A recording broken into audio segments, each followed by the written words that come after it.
Good morning, ladies and gentlemen. My name is Nabih Cherradi. I am the CTO of Desert Technology and also the president of SOLARUNITED. I am very happy and glad to welcome you all, anywhere you are, for our first coffee chat organized by SOLARUNITED. The coffee chat concept is something where we're going to have an open discussion around the coffee, and I hope that all the participants will have also their coffee. And it's an open discussion about the topics, and the topics of today is about the VIPV concept. And I'm here with a different colleague and a friend, who each one will give us his opinion and his point of view about that concept and where we stand today and how we see the future. Of course, that VIPV is something which is, it sounds strange, unusual, whatever, powering the car only by the sun. Today, all the government, they are thinking to make a shift from the thermal engine to the electrical engine. But does it sound logical? Because we keep charging the cars with fossil fuel. It's nothing. The power of charging the cars comes from fossil fuel. So it will not really solve the problem that we would like to face and fight against, which is the greenhouse gas emission. So I think that's, we have to think different, but as any different idea, it's passed by 3 phases. The first phase, we say, no, it's impossible. Never, ever power a car only by solar. But we saw the development of the solar and how they have the steps, how they were, and how the development went. So say it's impossible, but the solar is developing. Second phase is we say, it's ridiculous, it will never work. How come we can run a car for long distance only with solar? But the third phase is we turn that second, it's obvious. And I think that we mostly passed these 3 steps, and today we are looking in the way how we can make it, I would say, at large scale and in a very efficient way, even if we still at a junction roads between AV, hybrid, and so on. I think that I will have more work to say about the VIPV and I would say the challenges and all these things, but I would like to give each of our panelists the microphone and to give us his opinion. And I would like to start with Heinz to give us his opinion. Please, Heinz. Okay, thank you very much, Nabih, for passing me at the beginning. Just to introduce myself, I'm Heinz Ossenbrink. I have been working, I think, 38 years in photovoltaics until I retired. And since then, I'm following various of my photovoltaic interests, one of which is having the honor to serve as a part of the committee together with Nabih for this vehicle integrated PV alliance. Now, one of my backgrounds, which I did not mention, or let us say 2, is one is that I was co-founder of a series of solar boat races in Switzerland around 1989 or 1990. And I participated even with a boat with fully integrated PV. I would say it was a converted sailboat. And but I participated without counting because I was winning the race, and I found it's unfair to win a race as a PV expert. The other background is, and that's more recently where I'm following vehicle integrated PV, it's not really cars, but it's planes. As I'm myself an active pilot, I certainly was very much inspired by Solar Impulse and by the opportunities which come up there. And so currently I'm really very much focusing on who is actually integrating, what do we have, where we do stay. We have a range of glider planes, which at least is a prototype, or let's call it a Formula 1 driving seat for the technology development. Is very interesting to look at. And third, I want to state that I'm not so skeptic as Nabih is, like never power fully an electric car. We have seen designs, we have seen modeling. We do not know where the efficiency race will end up at affordable cost. And at the end, most probably depends in which weather region you're living, how much you're driving the car per day. And I see one of the most, or the biggest advantage of vehicle integrated PV in just not going out and plug the car into a socket. So that can be a good argument, but I'm not too familiar with the technical problems. And I see them, but I would like to learn more about it, in particular by Christophe, who was always good for a firework of new inspiration and ideas on it, based on his experience. And that would be also my very first question, which I want to hand over to Christophe to answer. I would say CSEM can be considered as leading in Europe in the product design of modules tailored to the building integration PV market. Now, technically speaking, what additional specific challenge you would see in vehicle integrated PV? So that's my initial question to Christophe, just to get right into the field. Yes, okay. Even though I have behind me a VIPV, I'm always willing to speak about VIPV, as we had the chance to participate to the Solar Impulse, not to the Solar Strato, right, the airplane. I also had the chance to fly in an electric plane recently with Raphaël Donjon. I see. The feeling of flying electric is really fantastic. And of course, we will not cross the Atlantic with a solar plane, let's say for passengers. It's a little tricky, but certainly it can add something, especially for the mobility of boats and of cars, and be a small support for airplanes. If you come about the technical challenges, well, you have quite a few challenges in the sense that, of course, you want to have the highest possible efficiency.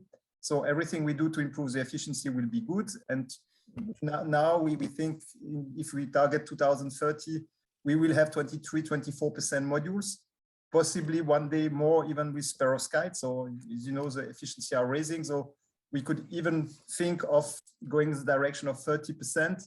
You might also not need 30 years lifetime for some specific application. So one challenge is efficiency. The second challenge is really weight, of course. Weight and durability, because you are really talking about extreme environment.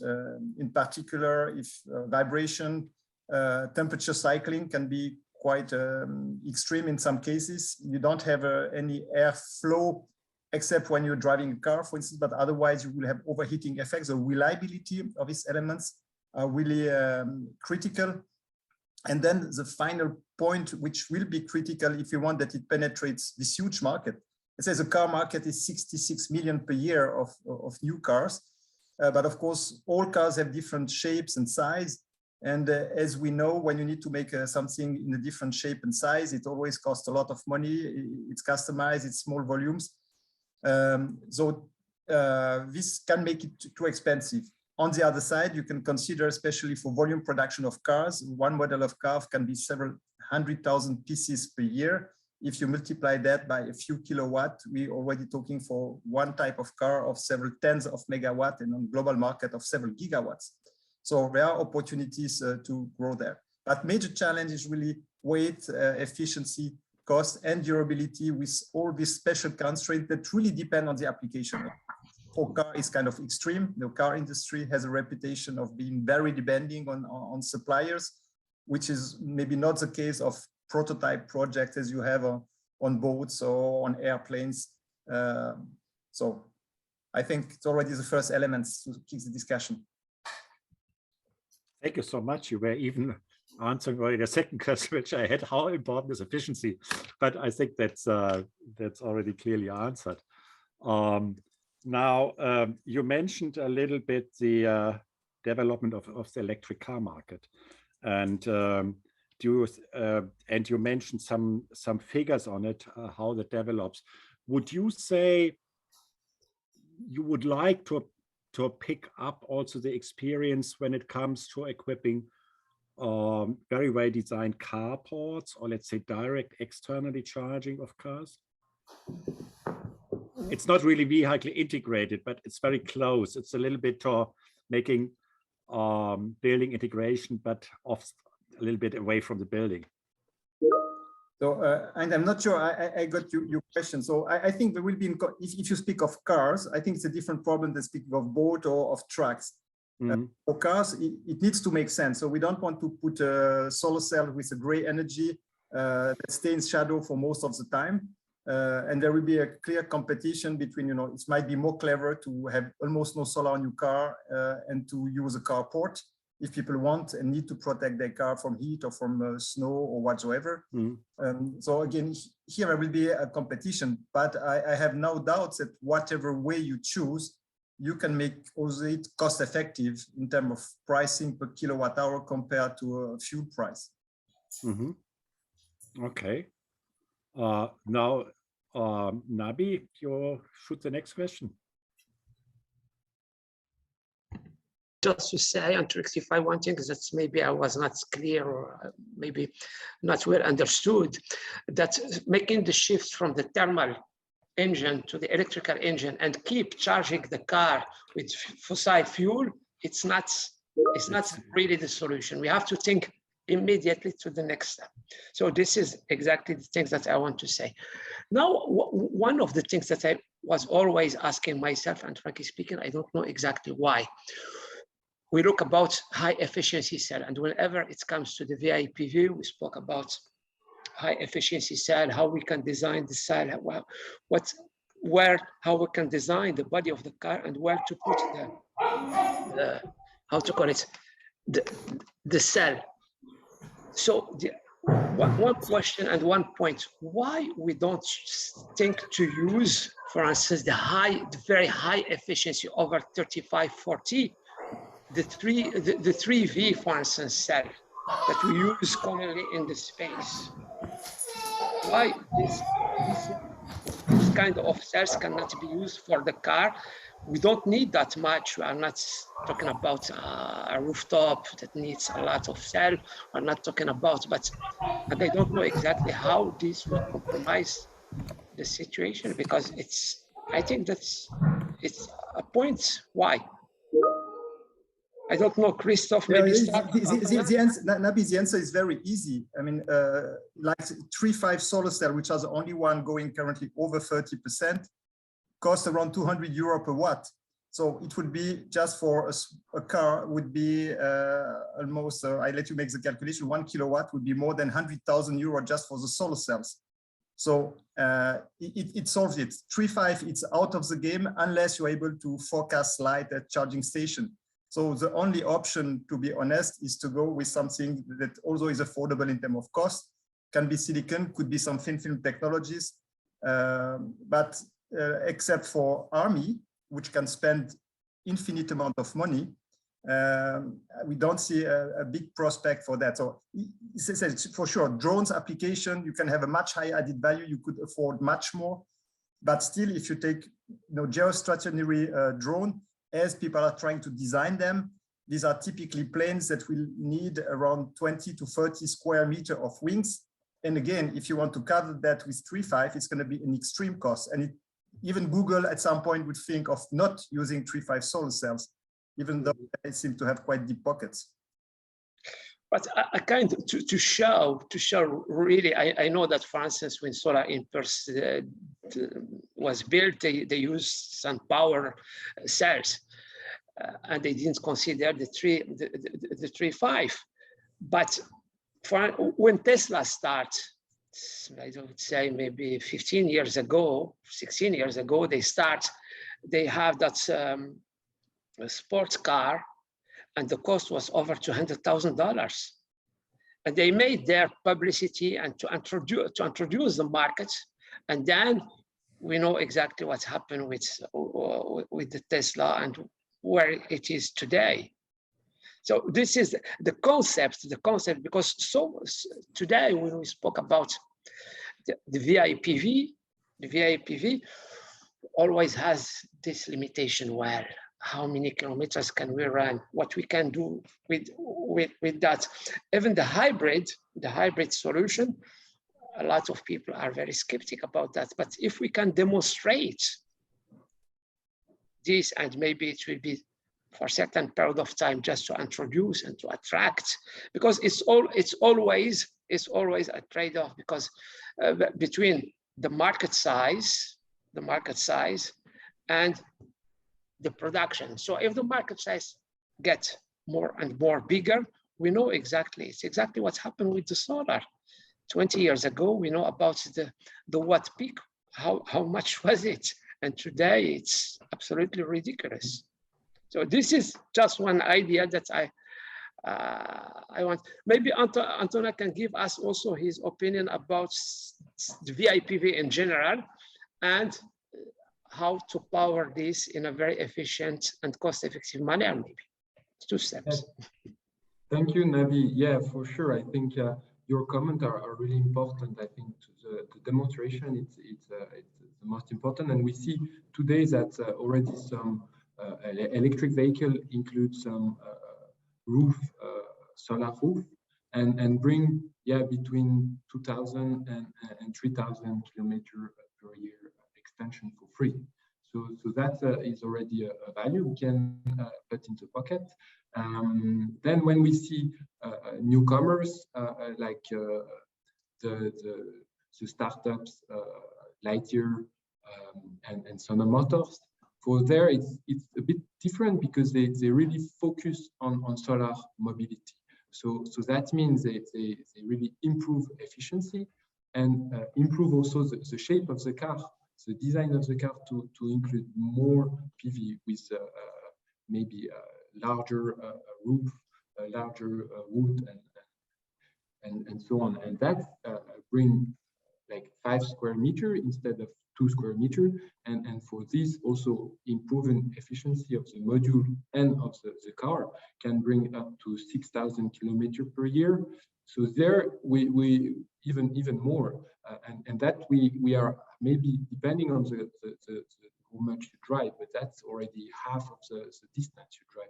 That means between the months of April, let's say in northern part, and until October, you don't need to plug your car. So that's really making 6 months. You don't need to plug your car. You just park it in the sun. So clearly for this is a big advantage. And what is maybe interesting, it's about the regulation. What we see that now we are making the transition from thermal engine to electrical engine. And what we see, for example, in Europe, the only subsidies you can get adding a solar roof, it's for thermal engine. But the goal of having a solar roof, it's more to increase your driving distance. So that will be more actually placed on an electric car. But there are no regulation and no subsidies for that. So clearly here we need to work on that, and we need to go in this direction. So yeah, that's where we are, I think, and we are very nice future for this. But we need to work on each technical part, so regulation and also EV efficiency is also very important. But maybe to Nabih, if I understand right, you think that we could try to push making also demonstrators and entering with much more efficient technologies, so that we can create a volume, that we can get a learning curve.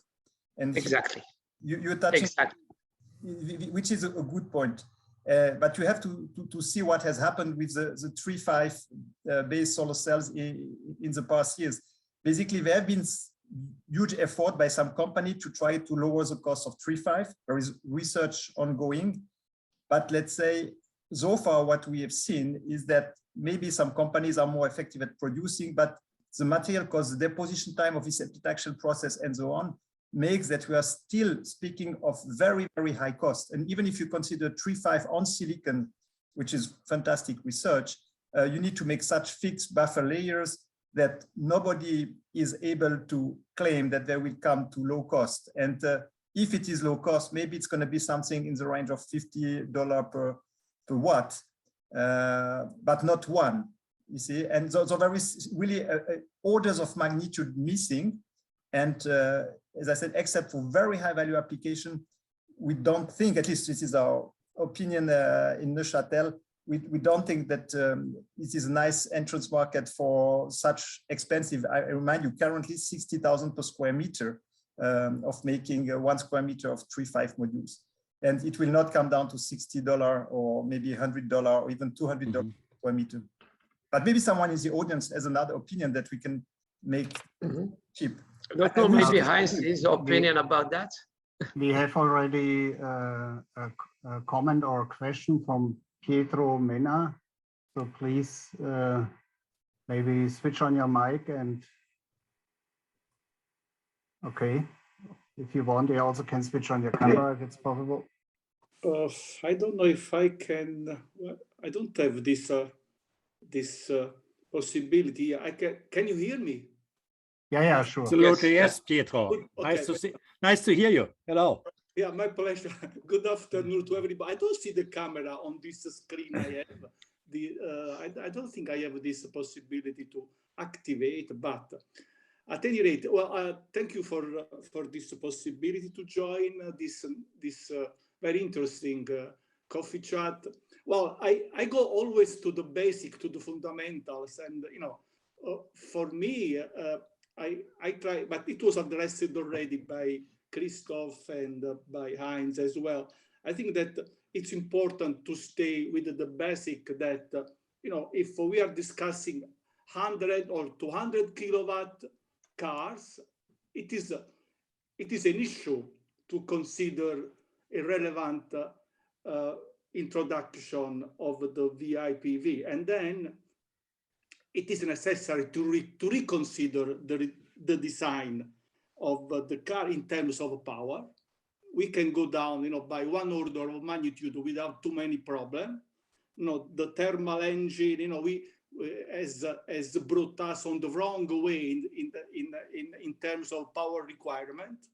We just applied, you know, the old horses concept with the chart in the behind, without really developing innovation on the cars. With the electric vehicle, it is possible to innovate, to reduce drastically the power, first of all. And secondly, the shape. Of course, the shape is very important. I don't see Christophe, all this emphasis on the higher efficiency if first we do not consider the best shape for the device to be rightly irradiated. I don't want to keep very high efficient modules, cells there to be covered or to be on the wrong angle of exposition. Then I think the thing should be changed a little bit as a priority. And then I also see the comment by Heinz. Heinz in a way replied, say that, well, we can stay a little bit with this kind of plug-in hybrid. This is a contribution provided by the integration of PV, and I see this. But to make it relevant, in my view, we should really change how we look at it. The sector.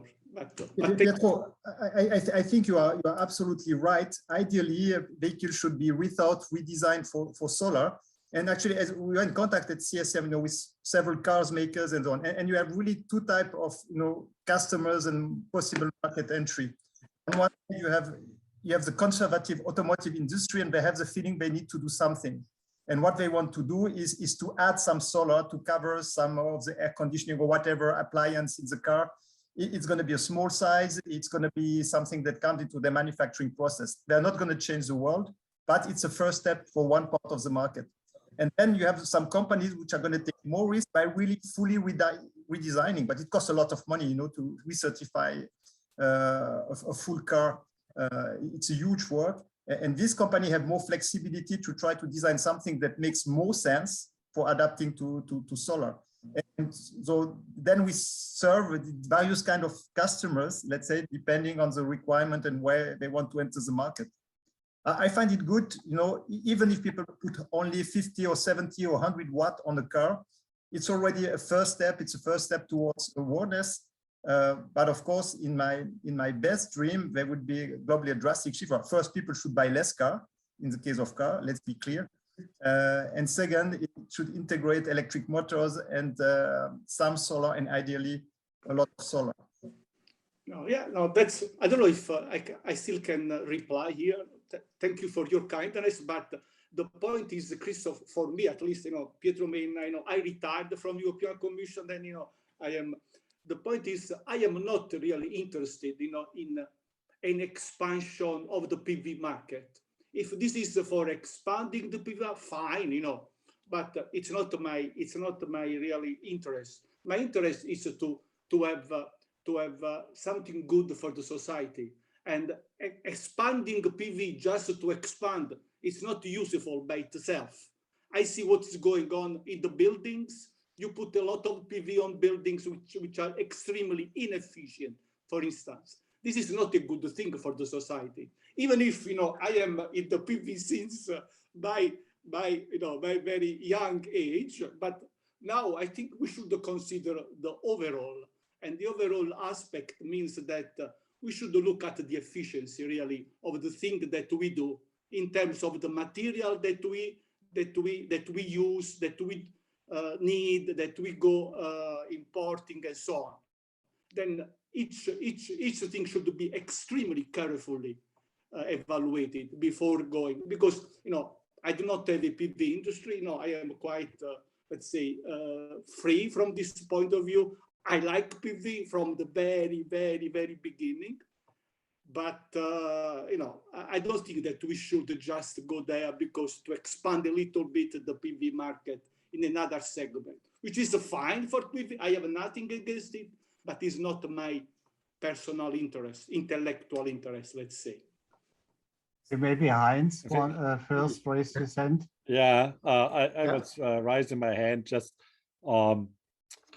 I know Pietro since long, and Pietro, I think you will agree that the success of photovoltaics in the past 30 years is also due to the point that the PV expertise was reaching out in many, many different applications. And so there was never, in the beginning, that one application which would drive the market. Certainly, at some point, it was then grid connecting and it entered the large power market. But still, there are many, many niche markets and niche products where this can be quite important to drive it by photovoltaics. Just one small calculation. When you drive an electric car today in Germany, your CO2 emissions are 80 grams per kilometer, simply because there's a lot of CO2 emissions in the electricity production in Germany. I don't want to quote these figures for Poland, but there's something like double. Now, if you provide 20% on your electricity by an integrated system, you're reducing it by 16 or whatever grams per kilometer. And this in one future can be quite a change for how electric cars are attributed in its overall CO2 performance. So under a generic policy item, or let's call it the mobility transition, which we face in addition to the electricity transition, it's an on-spot contribution to this, and it keeps it in the hand of the individual person also. So that I see as a possibility. The other hand is, you mentioned a kind of frustration with building integrated PV, which I share, because building integration PV took more than 35 years, I think, until we have such splendid building integration, like you see the background of Christophe, almost invisible. And but in reality, what happened was that all of a sudden there was a market which was served in the most primitive version to mount modules on a building, which I always call ski rack mounting or something like that, which I never would call building integration. Now, in cars, I would say, but we will be much faster. And one should consider roadmaps. There are a variety of institutions which are making roadmaps on this. I think ATPV was one of the more recent ones. Like a little bit like Christophe said, there will be a market where it's relatively easy and very straightforward, but still small. That's the whole delivery van market. And we have seen in one of the introductory slides that of the German Post, this yellow cars, but I can consider other delivery vans, where people would mount it, not because of greenwashing, but also providing on one hand a kind of image, on the other hand to reducing charging time also, which is kind of, and that I would say is an entry market, let's say, and first adapter market, where you could say that's serious. Then you have always this specialty market of people which say, I need this because I really want to have everything what makes my car look nice. You know, this was the success concept of Tesla. They started with an extremely trendy car where people said, I just like it as it is, even though it's electric. So that you say, okay, we are looking into these niches where the car itself is so convincing, but you cannot have it without PV. So it's a complete package, the nice car body with all the features, lightweighted, absolutely minimum of consumption, low drag coefficients, and so on, and it comes with PV. So it's helping PV also to enter in that kind of high-end image, and which I think justifies then even, let's say, a couple of $1,000 extra for such a car. Maybe if I can just complement to what Heinz said, what we try to do with all this niche market, and you can still consider VIPV as a niche market, is to put more solar. We're not taking place of what you should absolutely do. It means a massive upscaling of solar everywhere that you can. There are additional products that comes, and of course it needs to make sense. And it needs to make sense. That's why I mentioned right at the beginning, if someone has a boat that he uses once a year, it's stupid to put solar on it. Just the gray energy will not be amortized after 20 years. But in the meantime, we must not forget that there has been so much improvement in the way we make polysilicon, in the way we make wafer, that we use less than around 0.5 to 0.6 kilowatt hour per watt of photovoltaics. Means at the module level, we have less than 0.6 years in most cases for the energy payback time. And it means that, you see the building behind me, it's a building in the center of Zurich. The option was either no solar or solar with this terracotta and with some, okay, partially degraded performance, but still it's going to be a lot of saving at European level, saving on CO2 emission. So I would plead for a kind of open approach, also with the fact that these are products that can be designed in Europe, that can be manufactured in Europe, especially when they are custom made close to the customer. So I would see that also with some niche market opportunity for new companies. And I think it's also important for Europe. Okay, Nabih, you raised your hand. Yes, exactly. So I would just comment a little bit about what Pietro says, and I fully agree with you when you say that we have to consider the energy efficiency first and not just to go because it's nice, it looks nice, and it's other things. However, there's one consideration that I already mentioned in the beginning of during the introduction. I said that each new things passes by three phases. First phase is impossible, but I think that we already overpassed that phase, that we can produce efficiently the power from the solar panels. Today, I think that we are in the phase that we say that it's ridiculous because it will never be efficient, it will never be sufficient, and all these things. And I think that there are several options, as it has been done, I don't know, by Christophe or Heinz, that there are several options and several markets and several applications that we can start with and see exactly how the things will develop, because we all know that as more the things will develop, as more the prices will go down, and as more things will become, and also the research and development will go fast. Can we imagine that, for instance, the cell efficiency, the aluminum BASF, since Becquerel and laboratory until the early 90s, the efficiency was extremely low. And within, I would say, 20 years, how fast the efficiency was improved, because markets open, a lot of incentives, and all what we witnessed and lived all together in that market. So I think, in my humble opinion, that we have to look in a positive manner that application, or that usage, or that integration into the transport. Talk about VIPV, it could be Heinz started telling us that in the 90s it developed, and I can tell you that Heinz, one of the solar boats, is still on the Lake of Geneva, and I saw it every morning when I pass, because it's close to my house. Yeah. It's Great. always there. It's always there. So, and extrapolate that to other applications, to other usage. So I don't know if Antonin has something also to say about that. Yeah, maybe concept. there was a question to Anton. You like Yeah, to read also the question and give the answer to the audience? Yes, there was a question about what is the driving extension range by the solar panel. It's that only parking in the sun or like a standard usage. And for now, I think it's really only parking in the sun. Yeah, clearly behavior of the users of the car, it's really different.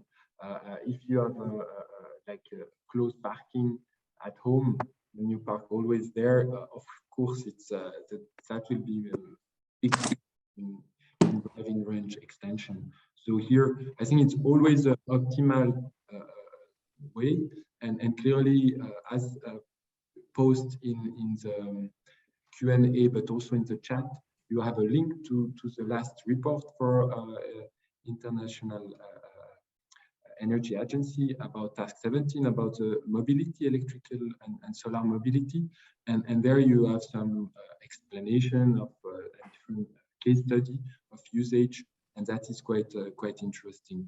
But I think we need like big data to have all this value, and I hope it will come out also from the industrial, and this I hope this startup will open also the door of all the data, because that is very useful, and I think for demonstration will be very welcome to have all this data. And maybe a final word on my side. I think we see today a lot of EOM of car manufacturers that really work on the part of the car to provide sun like solar parts that really include photovoltaics. So that is clearly ongoing, and we see how it will be accepted and implemented by the car manufacturer. Thank you, Antonin. Maybe because we are running out of time, I would like maybe to ask what Christophe, if he has any word to add to what has been said, and then Heinz can conclude. Well, I'd say today the topic was VIPV. You know, there are many other topics in solar that will play an even much more decisive role in the energy transition. But for that, we'll need other session, and I look forward to continue the discussion.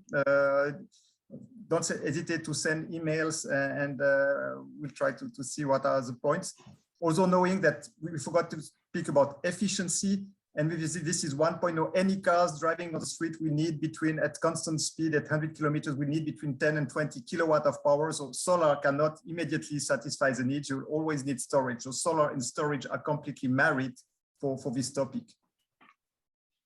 Thank you, Christophe, and be sure that we will have more coffee chat, and we can have different topics. Today we want to start with the VIPV, and we will continue next year with other, and we will be invited as well with the pleasure and honor. Maybe Heinz, you can conclude, please, because we are running out of time. I was quite excited, and I think we had a quite interesting chat. Maybe even a small controversy. This is very good, because in this little format, which doesn't take too much time, it's a very rapid exchange on ideas on that. And I hope certainly that there's a lot of fertilization of further thoughts on it. Everybody will follow that in future, I think, the development. And I thank everybody, and I thank the numerous participants in the audience. I see here comments also from Japan coming in. And we try to stay behind you as much as possible, and hope to see you again in our January coffee chat. Thank you, Heinz. Thank you, Antonin. Thank you, Christophe. Thank you, Bernard, for all these insights and interesting discussion. I hope that the audience will appreciate it. And just for information that we record, and this will be posted in our website, so like that everyone can come back afterwards and listen to it. So thank you so much, and I wish you a good afternoon. Goodbye. Thank you very much. Bye-bye. And a good Christmas. And a good Christmas. Bye-bye. Yeah, happy Christmas. Christmas and Happy New Year. Yeah. Bye-bye. Bye-bye.